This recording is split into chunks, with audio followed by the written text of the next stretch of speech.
chef d'entreprise qui nous entend ce matin, donc qui fait cette démarche de venir vers vous. Donc il y a une adhésion sur l'année. C'est ça. Et tout au long de l'année. Tout au long de l'année, chaque fois qu'il en a besoin, s'il a des périodes de promotion ou alors souvent chez les artisans, il participe à des marchés. C'est ce que je leur dis. Je dis, écoutez, vous savez que vous avez 3 ou 4 marchés par an. Il serait bon que vous puissiez, quelques semaines avant, nous informer du marché, précisément le lieu, les horaires, le numéro du stand.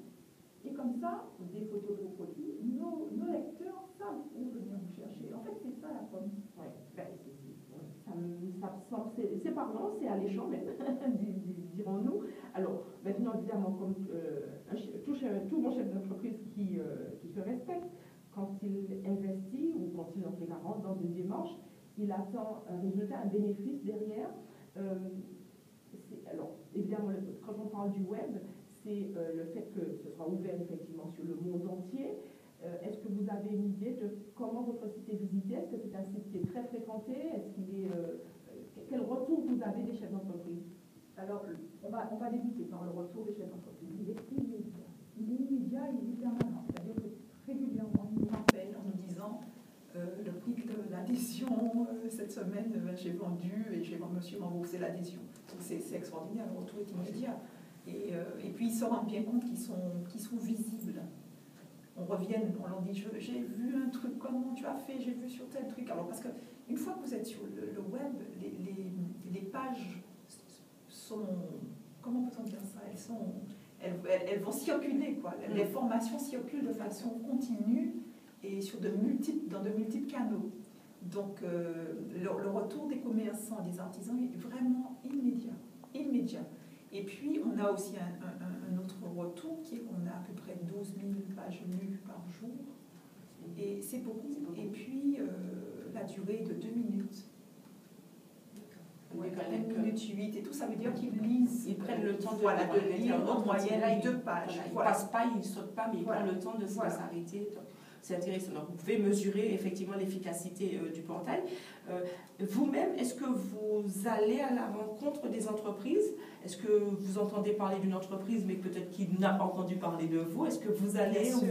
Je présume que vous êtes en train de fouiner partout, vous cherchez un petit peu dans les salons à droite à gauche, et dire tiens, une entreprise qui fait ça, c'est original, c'est sympa, ou j'ai jamais entendu parler, et vous allez cotiser cette entreprise en fait. Tout à fait, je vais vous dire mieux, on a même des agents de la nature qui, quand ils voient des choses intéressantes se faire, nous disent tiens, appelle cette entreprise, j'ai entendu parler de quelque chose, c'est intéressant.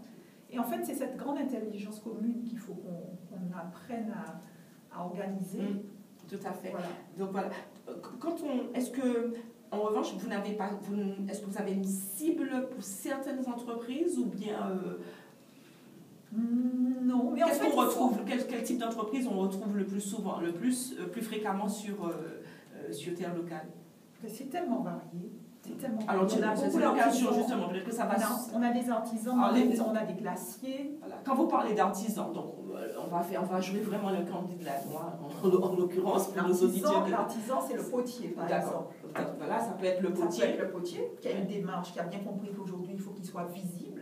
Et en étant visible, il va effectivement augmenter les fréquentations de son atelier, mais aussi proposer autre chose. Le potier avec lequel on travaille va faire des ateliers pour les adultes. Et ces ateliers, il va les ouvrir à des personnes âgées. Et il ira peut-être sur le site où les gens viendront chez lui. Enfin, est-ce que vous voyez? Donc, toutes ces démarches professionnelles, après, prennent du sens. Bien sûr. Et ça finit par créer une dynamique et une émulation. Voilà. Et ça va... Alors, on a le potier, on a également... vous m'avez parlé, on a quelque chose de très joli. Il faut que vous me redonniez. J'ai vu que vous l'avez récupéré très très vite, mais c'est magnifique.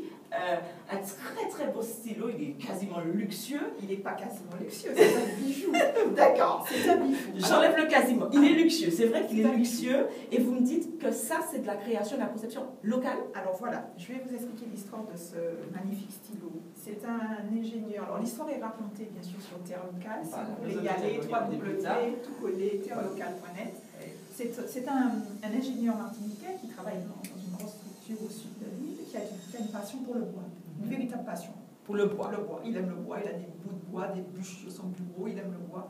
Et il est originaire du sud et il a une propriété familiale sur le sud. Et sur cette propriété familiale, on trouve des acacias. Un acacia, c'est basique, c'est nul, c'est laid, on a envie de déboiser, d'arracher et tout ça.